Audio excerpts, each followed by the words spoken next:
L'art és el que fa que la vida sigui més interessant que el propi art. Això és el que defensa la convidada que tenim avui al Tria 33, la més singular i excèntrica que he entrevistat mai. És Oglan, artista transmèdia i feminista que ha fet del seu cos el seu llenç. I a més, va ser la primera persona en aplicar la cirurgia estètica amb finalitats artístiques.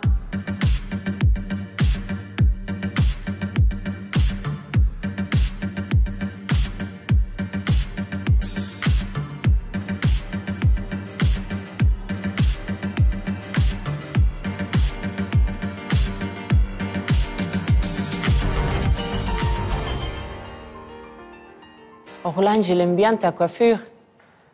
La tienne aussi est pas mal.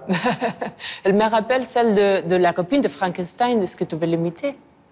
J'ai fait un travail à partir de la perruque de Frankenstein il y a longtemps, mais c'était tout un travail artistique. Et est-ce que tu me permets de toucher ces implants que tu as sur les sourcils? Ça ne porte ni malheur ni bonheur, donc tu peux le faire. Ouais? Ok. C'est pas dur. Si, c'est dur. Tu as mal touché. Oui. Ce sont des implants en silicone, en plastique, donc c'est dur.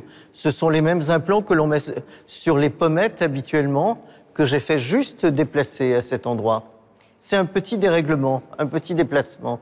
Et pourquoi tu fais tout ça à ton corps? Pourquoi? Parce que je suis une artiste qui interroge le statut du corps dans la société via toutes les pressions politiques, religieuses, traditionnelles qui s'impriment dans le corps et particulièrement le corps des femmes. Et je n'ai pas fait des opérations chirurgicales performance pour moi personnellement, je l'ai fait pour mon œuvre artistique. Est-ce que tu as une parodie des femmes qui sont dépendantes du bistouri? Je suis un questionnement pour ces femmes parce que effectivement, je suis contre les standards de beauté et contre la normalisation. C'est quoi le corps pour toi? C'est une camisole de forge, peut-être un objet ou une toile blanche? On peut dire ça, on peut dire tout cela, on peut dire que le corps n'est qu'un costume que l'on peut transformer. En tout cas, je ne crois pas au sacré du corps.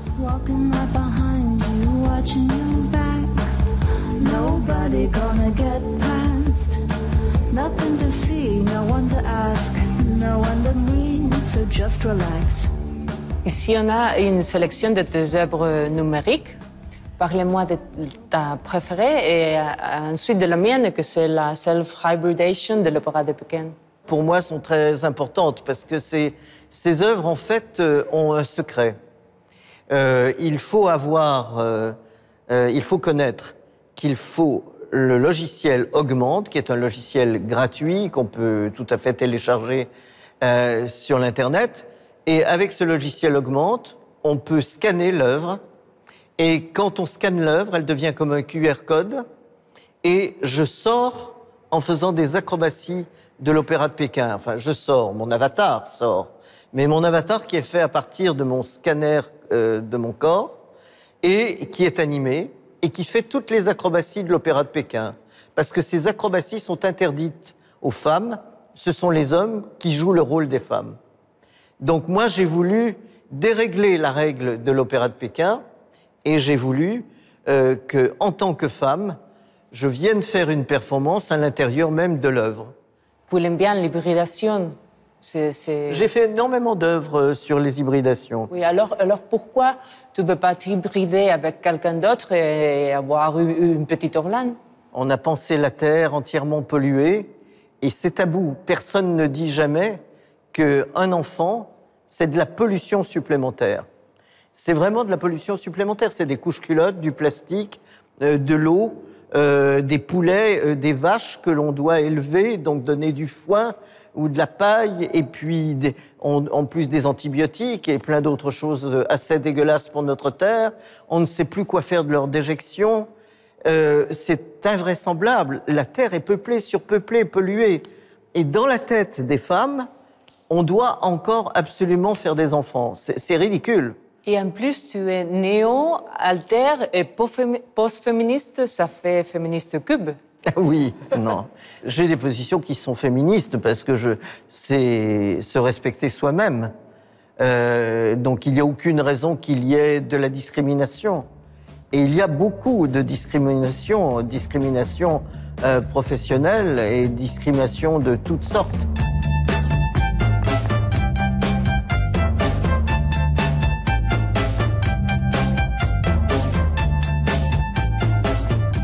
La matière de ton art, c'est toujours ton corps. Combien de fois on t'a appelé exhibitionniste ou narcissiste? Et ça c'est très très curieux parce que effectivement les détracteurs parfois disent cela, mais il faut être narcissique, il faut être agressif, sinon on ne peut pas vivre. Le problème c'est quelle dose on met. Et en tout cas, quand on est narcisse, on peut se voir dans son reflet. Mais l'essentiel, c'est de ne pas se perdre dans son reflet. En te regardant dans le miroir, as-tu déjà regretté de t'avoir construite cette image? Jamais, jamais. Moi, je n'ai rien subi. J'ai tout orchestré, tout voulu, tout préparé, tout élaboré. Donc, au contraire, c'est toujours un grand plaisir d'avoir trouvé ma singularité. Tu es super, Orlan. Super. Je suis pas si pire. Ouais. Non, rien de rien. Non, je ne regrette rien. Ni le bien qu'on m'a fait, ni le mal. Tout ça m'est bien égal.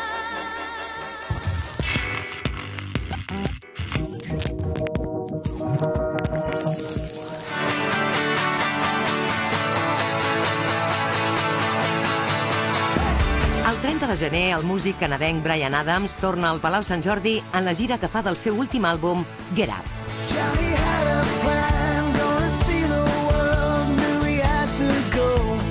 Aquest és el vídeo promocional que ell mateix ha dirigit. Dos protagonistes, un músic jove, Theo Hutchcraft, integrant del grup Hearts, i una actriu prou més gran, i que no és precisament un estereotip de bellesa publicitària, Helena Bonham Carter. Una bona elecció.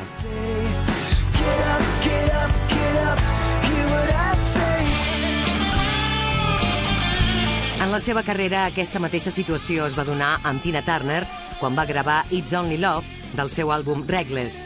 Aleshores, ell era el noi jove i ja tenia l'estigma de rocker amable que encara dura. I és que qui no el voldria tenir de veí, de gendre, de company de pis o de disc? Segur que Barbra Streisand no seria neutral en la resposta. Junts van fer la cançó dels crèdits finals d'aquest film.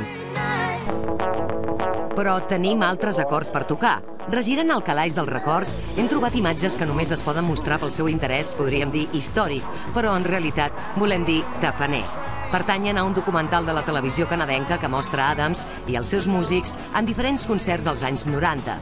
I, sobretot, ens obre la porta d'una intimitat de la qual ell fa bandera, perquè se sol envoltar sempre de gent coneguda, com Jim Vallance, compositor i col·laborador habitual seu, a qui va conèixer en una botiga de música de Vancouver el 1977 i amb qui també ha fet aquest últim àlbum, utilitzant internet per intercanviar material des d'Europa, el Canadà i Los Angeles. 2 anys de producció, 13 cançons, 9 d'inèdites i 4 versions acústiques. When you've had a long relationship with somebody, there's something beautiful about loyalty.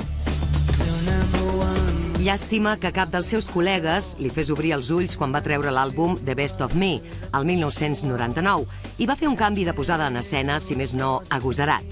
Estètica blanca, molt blanca, fins i tot a dalt de l'escenari. Es va acabar el 2002 i és que el blanc és difícil de mantenir impolut. El que se li ha de reconèixer, però, és la valentia del risc. El 2004 va editar l'àlbum Room Service, gravat en habitacions d'hotel i als backstage mentre feia una de les seves gires. It's kind of a road album. But it sounds good, and I'm glad I was able to, because the thing is, on tour, you get about, well, let's see, 2 hours on stage, and then maybe 2 hours of traveling. So what are you going to do with the other 20 hours? I 4 anys més tard, el 2008, editava Eleven, el seu 11è àlbum, amb 11 cançons que va presentar en una gira que va durar 11 dies. You could take any one of these songs of this album and literally plonk it on any one of my albums, and it probably would fit in, because I think that my records are pretty consistent.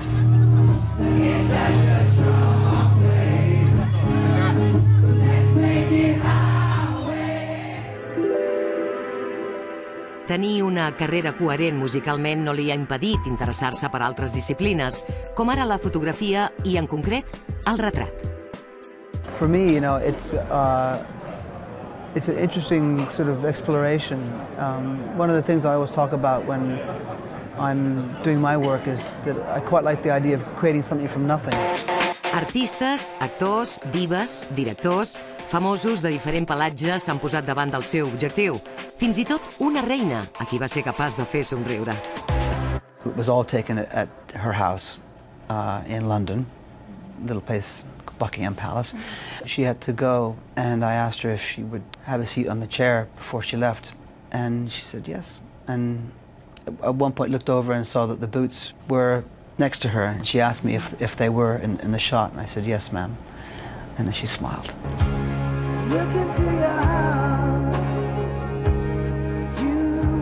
Repassar els acords de la seva carrera i no parlar d'Everything I Do It For You, seria un error imperdonable. La cançó forma part de la banda sonora del film Robin Hood, Príncep dels lladres, i amb ella, Bryan Adams va batre el seu propi rècord. Va vendre més de 3 milions de còpies als Estats Units i a Anglaterra va ser número 1 durant 4 mesos. I a més, el 1992 va guanyar el Grammy de millor cançó feta per a una pel·lícula. No va ser tan gran el ressò d'aquesta altra banda sonora, però és interessant recordar que va ser Bryan Adams qui va perseguir Paco de Lucía fins a una illa perduda per aconseguir que el seu art amb la guitarra flamenca formés part de la música de Don Juan de Marco. I encara en el món del cinema ens guardem un acord a la màniga, uns segons de glòria al costat de Clint Eastwood. Exactament 8, 2 menys que Jim Carrey, que també feia un cameo en la mateixa pel·lícula. Has vist una noia pèl-roja amb un Cadillac rosa? Només amb somnis. No va ser precisament per aquesta interpretació que al març del 2011 li van col·locar una estrella amb el seu nom al Hollywood Boulevard de Los Angeles. El rocker canadenc, amb més èxits de la història, entrava al paradís dels més famosos del món. Ell ho resumia d'una manera més mundana. And to anyone that's interested, come and visit me anytime. I'm right here in front of the Musicians Institute. I'm back on the street. Thank you very much for coming today. Thank you. L'èxit, la fama, el reconeixement general no han fet, però, que Bryan Adams s'oblidi que viu en un món paral·lel al que habiten milions de persones no tan afavorides econòmicament. La seva participació en concerts benèfics ha estat una constant en la seva carrera. L'èxit sembla que no li ha ennuvolat la vista. So when we started, we didn't have much, and so when we finally started selling millions of albums, there's no instruction manual for success.